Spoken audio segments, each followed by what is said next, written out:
Okay, well, I'm going to get started with neonatal seizures.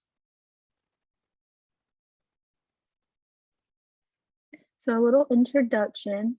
A seizure is a result of sudden variations in neuronal electrical discharges in the central nervous system, and a neonate has a decreased seizure threshold compared to other pediatric patients due to the hyperexcitability of their immature brain. So neonatal seizures occur in about 1.8 to 3.5 per 1,000 neonates. And in very low birth weight neonates, the incidence increases to 19 to 57.7 per 1,000. So a little pathophys. In mature brains, there is a balance between excitatory and inhibitory neurotransmitters and electrolyte-based pathways. But in immature brains, pathways are imbalanced, promoting brain development and increasing risk of seizures. So the intrinsic factors related to excitatory pathways are increased, and extrinsic factors related to inhibitory pathways are decreased. There are also variable GABA B receptors, and GABA A receptors are depolarizing. So this decreases inhibitory pathway function. Extrinsic factors that may lead to neonatal seizures are things like head traumas during delivery, neonatal CNS infections, metabolic abnormalities, intracranial hemorrhages, hypoxic ischemic brain injuries, and toxin exposures or withdrawals. The hypoxic ischemic brain injuries and intracranial hemorrhages account for about 50 to 65% and 15% of neonatal seizures, respectively. And metabolic abnormalities that increase risk of neonatal seizures would be things like hypocalcemia, hypoglycemia, hypomagnesemia, inborn errors of metabolism, and pyridoxine deficiency. So distinguishing between seizures or jitteriness in neonates is pretty difficult. So a simple approach to differentiating the two is to suppress the movement. So if the movement ceases, then the neonate is not having a seizure.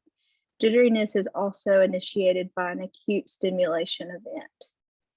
So neonatal seizures are divided into 5 main categories or types, and those are clonic, myoclonic, spasms, subtle, and tonic. So getting into those types, generalized clonic seizures are uncommon in neonates due to the partial myelination in immature brains. So most clonic seizures in neonates are either focal or multifocal, resulting in the jerking of limbs. Myoclonic is characterized by rapid non-rhythmic jerkiness, and then generalized is more bilateral jerking of mainly the upper limbs. Focal is focused mainly on the upper extremities, and then multifocal involves multiple asynchronous movements. But the generalized and focal myoclonic seizures often have an association with EEG changes. Spasms are short, generalized jerks associated with a single neuronal firing, and subtle neonatal seizures are abnormal movements of extremities, eyes, or mouth in a rhythmic pattern, and other characteristics are brief periods of hypertension, apnea, and heart rate variation. Tonic neonatal seizures, generalized, involves flexion and extension of upper and lower limbs, and focal involves posturing of the neck, trunk, or extremity with eye deviation. And generalized tonic neonatal seizures are more common than focal tonic seizures.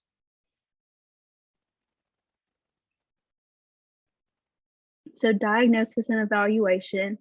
If a seizure is presumed, the clinician should conduct a physical exam, and this may include a continuous monitored EEG and MRI of the CNS. A BMP should be obtained with magnesium and calcium, as well as a CBC. Should also get cultures from blood, CSF, and urine, and toxicology screens.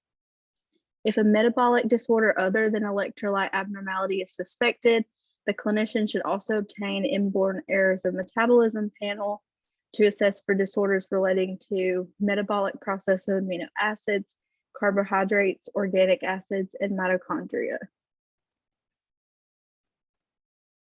So for treatment, the first step in treating neonatal seizures is to address the underlying cause. So correct the electrolyte abnormality or hypoglycemia, managing toxin exposure or withdrawal, and treating infections. Anti-epileptic drugs, or AEDs, may be initiated if seizures are not controlled after addressing the underlying cause, or they are not due to one of the above etiologies. Phenobarbital is first line, and it's used most often for neonatal seizures. The loading dose is 20 milligrams per kilogram and is given IV to stop active seizures. If seizures continue, you can repeat the IV dose at 10 milligrams per kilogram every 20 minutes to a max total loading dose of 40 milligrams per kilogram may be administered. Maintenance doses may be initiated 24 hours after loading dose administration. Therapeutic drug monitoring should be performed. Mechanical ventilation support may be required. It's important to note that phenobarbital depresses the respiratory system, and phenobarbital stops seizure activity in 29 to 50% of neonates. However, a second therapy may be needed to end seizure activity. While these are not really used at Huntsville Hospital, these are second-line therapies, so phenytoin and phosphatoin. You could use a loading dose of 20 milligrams per kilogram administered IV, and it can be repeated if needed, and maintenance doses may also be used. Phenytoin has administration recommendations to limit adverse infusion and cardiac events, but phosphatoin administration recommendations are less stringent. So phosphatoin may be administered with dextrose-containing fluids, and phenytoin controls seizures in 45% of neonates when used as first-line therapy and 59% of neonates when used in combination with phenobarbital. And like phenobarbital, phenytoin and phosphatoin should be therapeutically monitored. Benzodiazepines like diazepam, lorazepam, and midazolam have also been used to control seizures in neonates. Diazepam crosses the blood-brain barrier more readily than lorazepam, which increases adverse cardiorespiratory medication event risk. Diazepam is not recommended as first-line therapy.